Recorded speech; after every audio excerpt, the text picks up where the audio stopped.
एक मिनट हौसला करो सारे बंदे किस पार्टी ने किस तरह एक बंदा एक चीज हौसला नहीं किया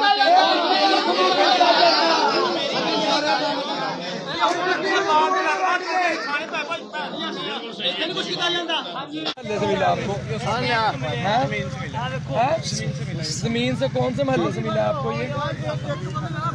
खाने वाले बाजार से ये जगह जगह से जो है ये जगह जगह से मिल रहे हैं और पूरे वारबटन से मिल रहे हैं मुख्तलिफ मकामात से